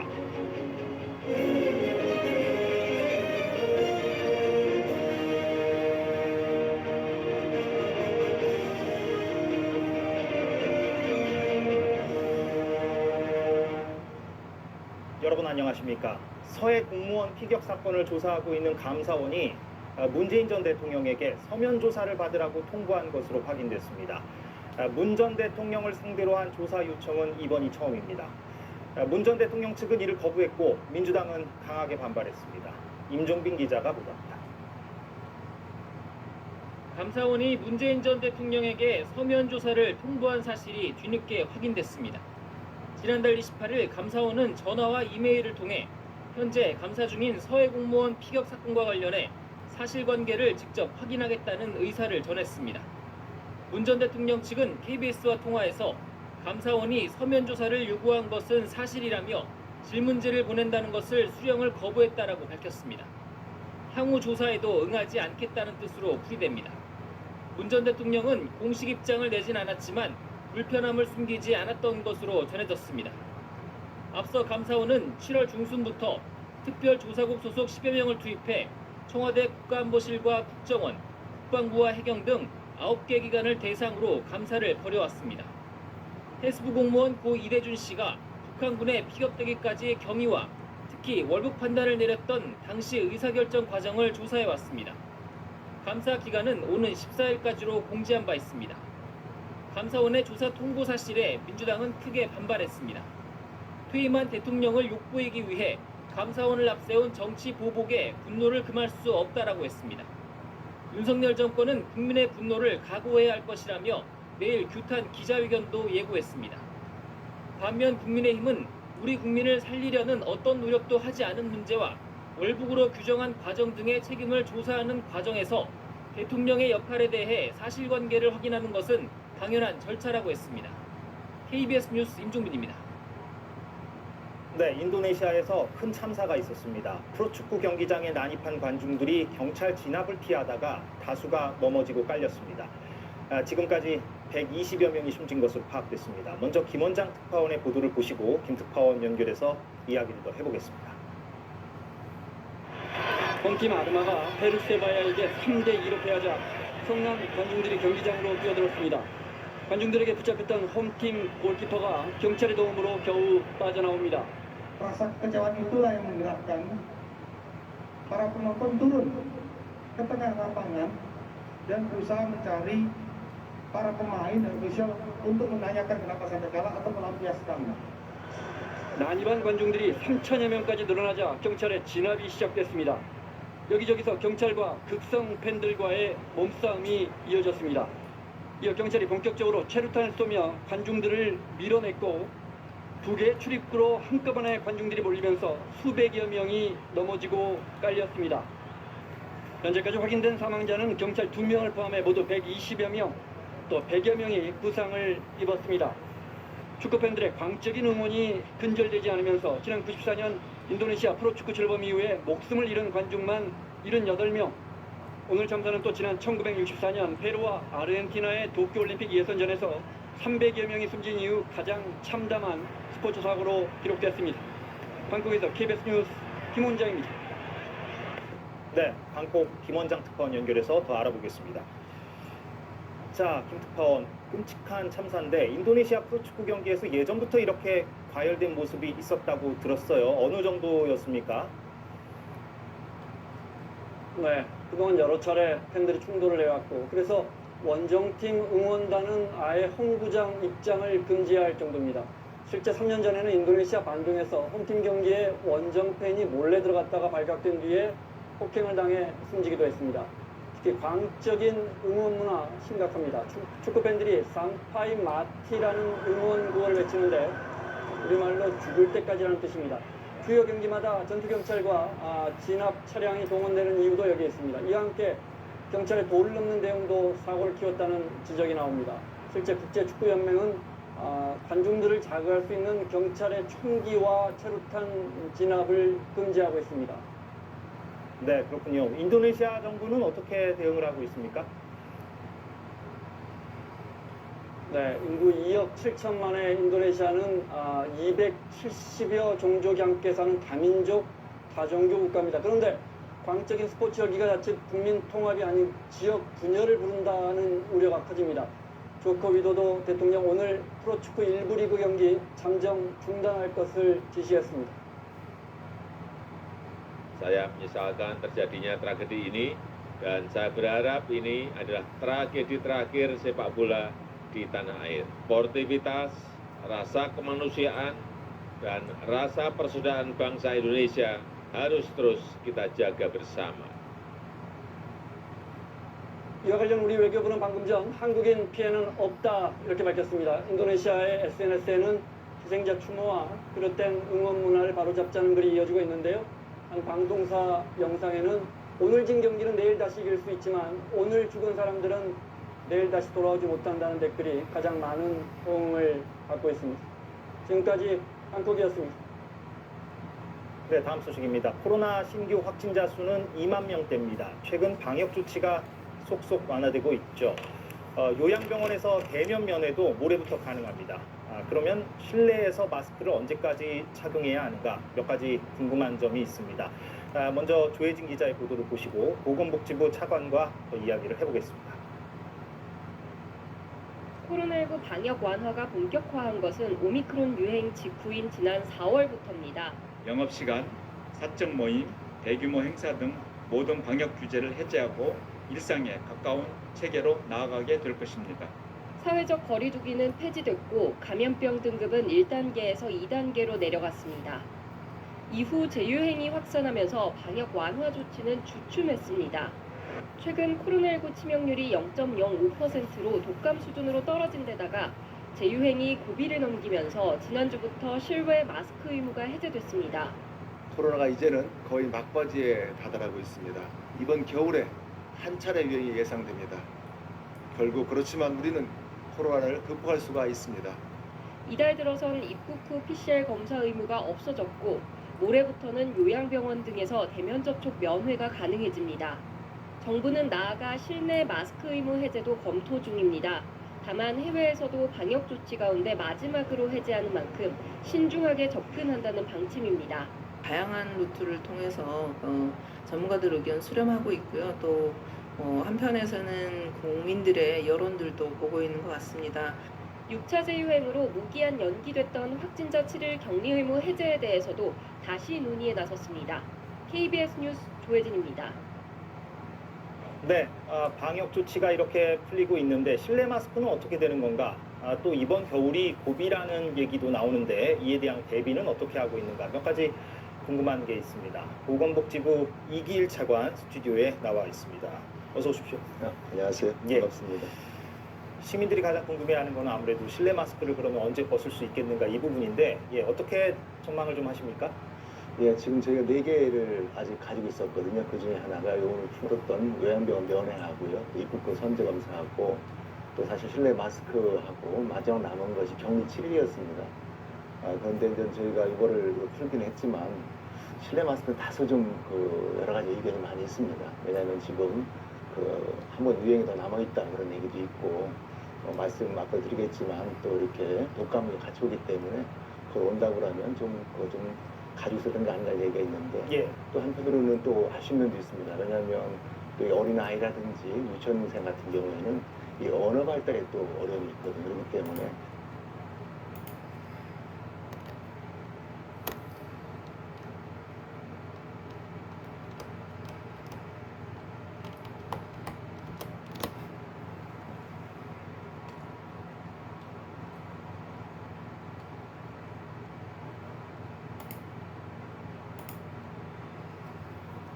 엘리베이터는 평소 너무 자주 이용해서 그런지 얼마나 위험한 공간으로 돌변할 수 있는지 무감각해지기 쉬운데요.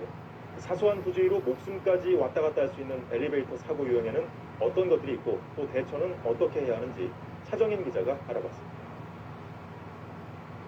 엘리베이터를 타는 한 남성. 목줄을 한 애완견이 미처 타지 못한 상태에서 그대로 문이 닫혀버립니다. 잠시 뒤 엘리베이터가 작동하자 애완견은 그대로 딸려가 허공으로 뜹니다. 엘리베이터가 두께가 얇은 목줄을 인식하지 못했기 때문입니다. 통상적으로 5mm까지는 감지가 가능하나 애완견 줄이라든지 줄넘기죠. 특히 학생들 가방 끈 같은 경우 두께가 얇은 경우에 끈 같은 경우는 감지를 못하기 때문에 엘리베이터 틈 사이로 아이들의 손이 끼는 사고도 많습니다. 어린아이 손 모양의 모형을 엘리베이터 문에 대봤습니다. 문이 열리자마자 그대로 문틈으로 빨려 들어갑니다. 이럴 땐 억지로 잡아당기지 말고 지지대 등을 이용해 문과 문틀 사이를 최대한 벌리고 구조대를 기다려야 합니다. 한 지하철역, 전동 휠체어를 탄 남성이 엘리베이터 문을 들이받자 문이 부서지면서 그대로 추락합니다. 문이 밀리는 것을 막아주는 도어슈라는 장치가 있지만 외부에서 충격을 주면 장치가 빠져버려 밀리게 됩니다. 또 엘리베이터가 멈춰 갇히게 되면 강제로 문을 열어 무리하게 탈출하지 말고 구조대를 기다리는 것이 더 안전합니다. 열린 문 틈으로 떨어져 추락사할 수 있고 문틈에 끼이는 등 2차 사고로 번질 수 있는 위험이 있습니다. 엘리베이터 사고는 지난 10년간 300여 건이 발생해 91명이 사망했습니다. KBS 뉴스 차정인입니다.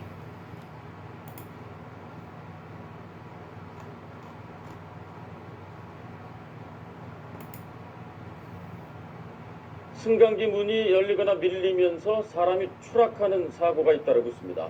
정부가 2008년에 승강기 문의 안전 기준을 마련했습니다만 그 이전에 설치된 승강기가 많아서 문제입니다. 조정아 기자입니다. 전동 스쿠터가 승강기 통로에 처박혀 있습니다. 56살 고모 씨를 태운 전동 스쿠터가 승강기 문을 뚫고 지하로 추락한 것입니다. 승강기를 기다리던 고 씨는 손자를 안은 채 전동 스쿠터를 작동하다 실수로 승강기 문에 부딪혀 이렇게 문이 그대로 밀리며 추락한 겁니다. 4년 전에는 전동 휠체어를 탄 30대 장애인이 승강기 문을 들이받고 15m 아래로 떨어져 숨지기도 했습니다. 승강기 문이 억지로 열리는 걸 막아주는 부품인 도어슈가 충격을 버티지 못한 것입니다. 도어슈라는 게 있는데 그게 이제 그렇게 생각처럼 강하지 못해요. 그러니까 그거는 외부 충격이 있으면 열릴 수 있다고 보시면 돼요. 이 때문에 정부는 체중 60kg인 두 사람이 시속 10km의 속도로 부딪힐 때 견딜 수 있도록 설치하라는 기준을 지난 2008년에 마련했습니다. 그러나 전국 승강기 40만여 대 가운데 90% 정도가 2008년 이전에 설치돼 안전기준이 적용되지 않았습니다. 거의 기준보다 물론 더 강한 기준으로 충격이 가해진다면 그런 부분들은 생길 수 있겠죠. 기존에 설치된 승강기에 대해서도 안전기준을 적용할 수 있는 방안 마련이 시급합니다. KBS 뉴스 조정아입니다.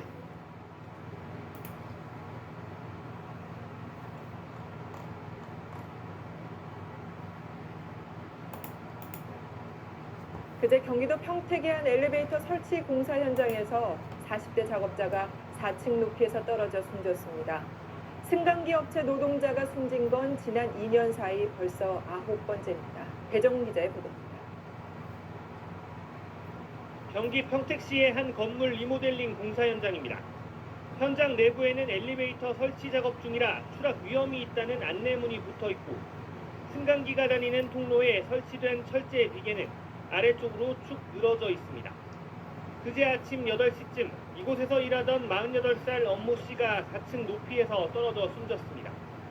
고용노동부 조사 결과 엄 씨는 엘리베이터가 다닐 통로 내부에서 작업 발판이 되는 비계를 설치하다가 지지대가 무너지면서 1층 바닥으로 추락한 것으로 드러났습니다. 본격자들을 조사해서 누구를 이끌릴 건지는 수사를 해야겠죠. 세 분 중에서 안전관리자나 일부분도 기존부전을 확인해야 돼요.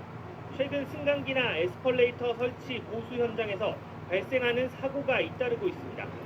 지난 3월 부산에서 승강기 교체 작업을 하던 34살 장모 씨 등 2명이 17층에서 떨어져 숨지는 등 지난 2년 동안 엘리베이터 업체에서 진행한 보수 설치 작업으로 숨진 노동자는 9명에 달합니다.